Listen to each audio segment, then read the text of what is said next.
کوچنی اوس د کوونکو په خپل شعرونو په سرلنۍ مشاعره تر سره کړه که څه هم په ننګرهار کې د معرف په برخه کې ګڼې ستونزې موجود دي خو د دې ټولو سره داسې خصوصي ښوونځي هم شته چې د زده کوونکو د تشویق او ذهني پیاوړتیا په برخه کې بیلابیل پروګرامونه تر سره کوي.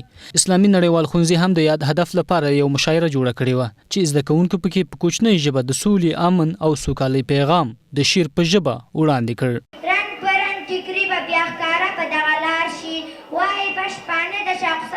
بیا د غرو په سر کلی لالا په زړه داغونه جوړ شو په دشتو ډاکو مزارونه جوړ شو د پسرلیو خزانونو رخاون زمونږه خزان وهلی ګلغوټۍ د افغانو غاړه وه.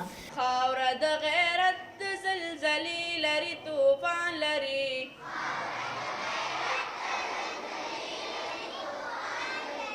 شاعر اسرار الله حسنزي د شعر په طنزیه ژبه زده کوونکي وخندول. دی ورته وایي چې خواري کار څه وکم مازغه کټولو بکم خو نکل چې ونه کم غړی متی کوم استاد ډوبیم په سودا کې او پوره نمرې به راکړي. د یادې لیسې مدیر او په شرقي زون کې د خصوصي ښوونځیو د اتحادیې رئیس یاور خان عباس دا ډول مشاعرو جوړول د زده کوونکو په ذهني وده کې مهم بولي او زیاتوي دا ډول پروګرامونه باید دوام پیدا کړي. د مشاعرې نه زموږ لنډ خبره به وکړو هدف دا دی چې د راتلونکي زموږ کوم بچیان دي دا د دې سره اشنا شي، دا ادیبان شي، دا یو ښه با اخلاقه خلک شي.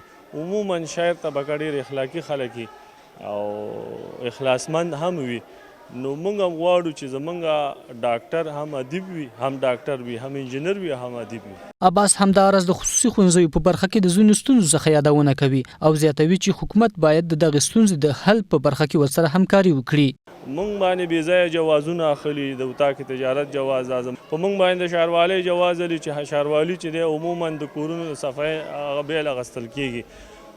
او درېیمه په موږ باندې چې دی دیو د ایسا جواز لري چې موږ ته د ایسا جواز دیو شرکتونو ته ورکوي، کارخانو ته ورکوي، هغوی ته بیا ځمکې ورکوي. د جواز په هغه بدله کې دیو موږ ته هېڅ هم نه راکوي.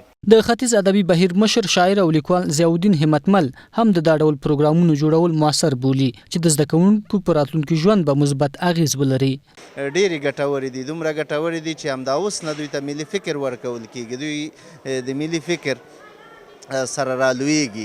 دا لومړی ځل دی چې د کوچنیانو لپاره د مشاعرې د جوړولو موقع برابرېږي. اوس مهال په ټول ننګرهار کې 113 خصوصي ښوونځي فعالیت کوي چې پکې شاوخوا 4,000 زده کوونکي په زده کړو بوخت دي.